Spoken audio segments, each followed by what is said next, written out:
दर्शन शास्त्र की western philosophy की क्लास में सभी विद्यार्थियों का स्वागत।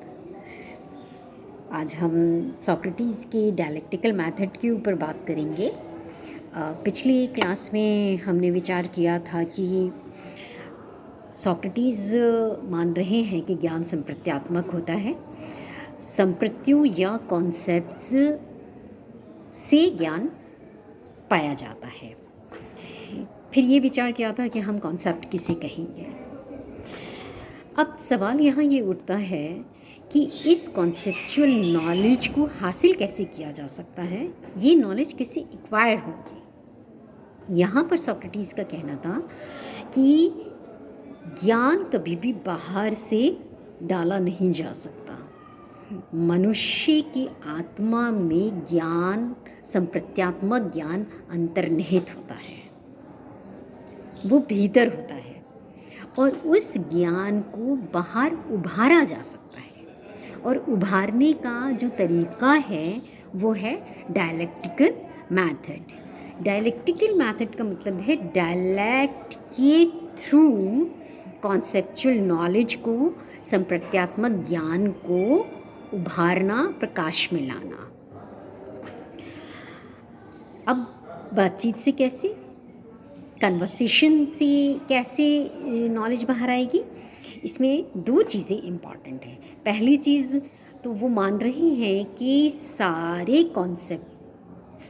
कॉन्सेप्चुअल नॉलेज, सारे संप्रत्य हमारे भीतर हैं और हम विचार विमर्श करके, हम कन्वर्सेशन करके, रीज़न के थ्रू उसे बाहर उभार सकते हैं।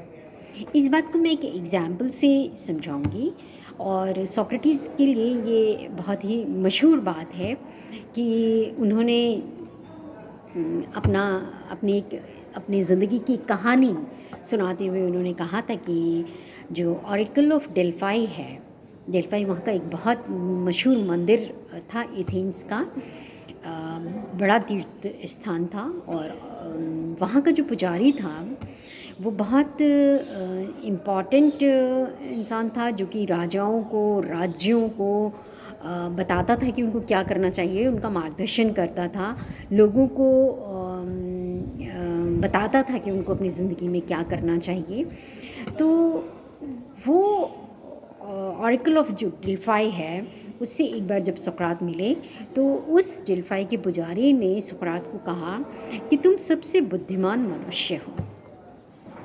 तो सोक्रेटिस कहते हैं कि मुझे बहुत हैरत हुई कि मैं तो अपने आप को कभी ऐसा मैंने जाना नहीं कि मैं बहुत ही बुद्धिमान हूँ, तो ये बात इन्होंने कैसे कही। और जो डेल्फाई के ऑरेकल है वो झूठ भी नहीं बोल सकते क्योंकि वो बहुत ही सत्पुरुष हैं। तब सुकरात ने कहा कि मैं सोच में पड़ गया कि मैं कहीं से भी अपने आप को ऐसा नहीं देख पा रहा हूँ और ऐसा नहीं पाता कि मैं सबसे बुद्धिमान व्यक्ति हूँ। तो फिर इन्होंने ये बात कैसी कही। फिर सोक्रेटिस ने कहा कि मैंने घर आकर सोचा कि मैं एथेंस के अंदर घूम घूम कर देखता हूँ कि मुझसे ज़्यादा बुद्धिमान कौन व्यक्ति है। और यहाँ तो बहुत बड़े बड़े बुद्धिमान व्यक्ति हैं जो कि अपने दावा भी करते हैं कि वो सब कुछ जानते हैं। मैं उन लोगों से मिलता हूँ और फिर उनमें से किसी व्यक्ति को लेकर डेल्फाई के ऑरेकल के पास जाऊँगा और उनसे कहूँगा कि देखिए ये मुझसे ज़्यादा बुद्धिमान है और आप गलत कह रहे थे कि मैं सभी व्यक्तियों में सबसे ज़्यादा बुद्धिमान हूँ। तो सुकरात ने कहा कि उन्होंने तो जैसे अपनी लाइफ का मिशन ही ये बना लिया कि वो घूम घूम कर एथेंस में उन लोगों से बातचीत करते जो कि अपने आप को अक्लमंद मानते थे, बुद्धिमान मानते थे, बहुत ऊंचे पावरफुल लोग थे। वो ये कहते थे कि उनको सब कुछ पता है। उनसे जाकर सोक्रेटिस बात करते थे, विचार विमर्श करते थे और इस बातचीत में, इस वार्तालाप में वो कभी भी उन्होंने ये दावा नहीं किया कि वो कुछ जानते हैं, उनको सब कुछ पता है। वो जिस मुद्दे पर भी बात करते थे वहाँ पर वो सबसे पहले बात ही ये करते थे कि मैं कुछ नहीं जानता हूँ इसके बारे में। जैसे सपोज़ वो किसी व्यक्ति के पास जाते थे और पूछते थे कि न्याय क्या है। अब यहाँ पर वो सबसे पहले ये कहती थी कि सज्जन, मैं नहीं जानता हूँ कि न्याय किसे कहते हैं। आइए हम बातचीत करते हैं, आप भी तर्क दीजिए, मैं तर्क देता हूँ, मैं अपनी बात कहता हूँ, आप अपनी बात कहिए, फिर उस पर हो सकता है कि मैं उसके अगेंस्ट कोई बात कहूँ, फिर आप उसके अगेंस्ट कोई बात करिए। इस तरह से हम बातचीत से बुद्धि का प्रकाश उसके ऊपर डालते हैं और ये पता लगाते हैं, इस चिंतन को एक दिशा देते हैं कि शायद हम स्पष्ट हो सकें कि न्याय क्या है। लेकिन अब सोक्रेटिस तो रोज़ाना घूम घूम कर लोगों के पास जाते और उनसे ये प्रश्न करते कि शुभ क्या है, सत्य क्या है, साहस क्या है, विजडम क्या है, प्रूडेंस क्या है, वर्च्यू क्या है। और वो लोग जो कि ये दावा करते थे कि उनको सब कुछ आता है, 2-4 आर्ग्यूमेंट्स के बाद ही सोक्रेटिस के सामने वो बिल्कुल धाराशाही हो जाते थे और बातचीत में ये उभर कर आने लगता था कि वो भी कुछ नहीं जानते हैं। और ये मनुष्य की विडंबना ही है और हम सब भी इसमें शामिल हैं कि हमें कुछ नहीं पता है, लेकिन फिर भी हमें ये नहीं पता कि हमें कुछ नहीं पता है। हमें सबसे बड़ा ज्ञान अपने साथ ही है। तो सोक्रेटिस जब ये बातचीत किया करते थे तो जो सामने वाला व्यक्ति होता था वो क्योंकि प्रभावशाली है और वो ये मानता था कि वो तो सभी कुछ जानता है और बहुत नॉलेजेबल पर्सन है, उसका ईगो बहुत हर्ट होता था इस बातचीत में। धीरे धीरे जब सोक्रेटिस किसी से बात करते तो जो एथेंस का युवा वर्ग है और ख़ासतौर पे जो नौजवान पीढ़ी थी वो भी उस बातचीत की में शामिल हो जाती थी। और शामिल क्या होती थी, लोग बातचीत को सुनने के लिए खड़े हो जाते थे क्योंकि बहुत इंटरेस्टिंग बातचीत होती थी। तो फिर ये हुआ कि लोगों के सामने उन प्रभावशाली व्यक्तियों की बेइज्जती होने लग गई एक तरह से। और सोक्रेटिस जैसा बुद्धिमान और विद्वान पुरुष हमेशा अपने इस बातचीत में कहता था मैं नहीं जानता।